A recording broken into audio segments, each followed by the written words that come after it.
आज के इस वीडियो लेक्चर में जो क्वेश्चन हम लोग स्क्रीन पर देख रहे हैं 8th क्लास के चैप्टर अंडरस्टैंडिंग क्वाड्रिलेटरल्स से है। छोटा सा क्वेश्चन है लेकिन बहुत इंपॉर्टेंट है। इस क्वेश्चन में हम लोगों को दिया है consider the following parallelogram ABCD and find the values of x and Y.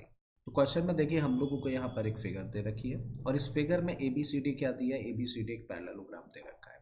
अब इस पैरेललोग्राम की जो दो डायगोनल्स हैं एसी और बीडी, इन दो डायगोनल्स के पार्ट्स में एक्स और वाई मेंशन हो रखा है और हम लोगों को एक्स और वाई की वैल्यूज फाइंड करने के लिए बोला है। ठीक है, तो चलिए स्टार्ट करते हैं। इसको स्टार्ट कर रहे हैं एक छोटी सी प्रॉपर्टी के साथ में। हम लोग जानते हैं क्योंकि एबीसीडी क्या है, एबीसीडी एक पैरेललोग्राम है और पैरेललोग्राम के जो डायगोनल्स होते हैं वो एक दूसरे को बाइसेक्ट करते हैं। ठीक है, तो इसका मतलब जो बीडी डायगोनल है वो बाइसेक्ट होगा किससे, एसी डायगोनल से, और एसी डायगोनल बाइसेक्ट होगा किससे, इस बीडी डायगोनल से। ठीक है, तो इसका मतलब बीडी डायगोनल का जो डीओ पार्ट है वो इसी डायगोनल के किस पार्ट के बराबर होगा, इस बीओ पार्ट के बराबर होगा। सिमिलरली जो एओ डायगोनल एसी का पार्ट है वो सीयू के बराबर होगा। ठीक है, तो ये पार्ट देखो इस पार्ट के इक्वल होगा और ये पार्ट इस पार्ट के इक्वल होगा। करेक्ट है, तो लिखा जा सकता है कि BO is equal to what, DO. और बीओ की जगह पे हम लोग क्या रख सकते हैं, इसकी जगह पे रख सकते हैं 3y+2। तो बीओ की जगह पे हम लोगों ने रखा क्या, 3y+2 must be equal to DO, और डीओ की तो हम लोगों को लेंथ दे रखी है क्वेश्चन में कितनी, 20। तो यहाँ पे हम लोग रख सकते हैं 20। अब इसको करते हैं हम लोग सिंप्लीफाई। वेरिएबल वाला ये टर्म है तो इसको तो हम लोग यहीं पे रखें और 2 को हम लोग क्या कर रहे हैं, ट्रांसपोज कर रहे हैं। 20 अपने प्लेस पर है, एज इट इज़ रखा है, इसको ट्रांसपोज करेंगे तो माइनस में चला गया।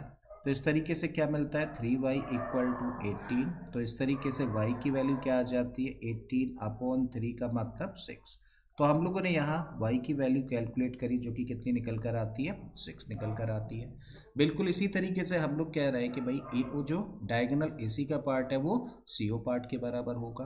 तो एओ की जगह पे हम लोग क्या रख सकते हैं, एओ की जगह पे हम लोग रख सकते हैं x+2y दिया है क्वेश्चन में।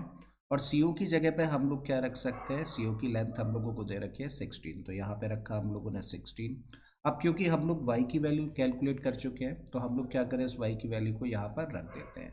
तो x हम लोगों ने एज इट इज रखा, 2 एज इट इज रखा, और y की जगह पे हम लोगों ने रख दी y की वैल्यू जो कि 6 कैलकुलेट करी है, एंड दिस इक्वल टू 16।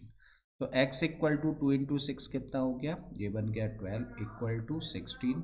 तो x की वैल्यू क्या निकल आती है, 16 माइनस 12, 12 को ट्रांसपोज किया है माइनस में गया है। तो x इक्वल टू इस तरीके से जब 16 में से 12 को माइनस करेंगे तो क्या मिलेगा, 4 मिलेगा हम लोगों को।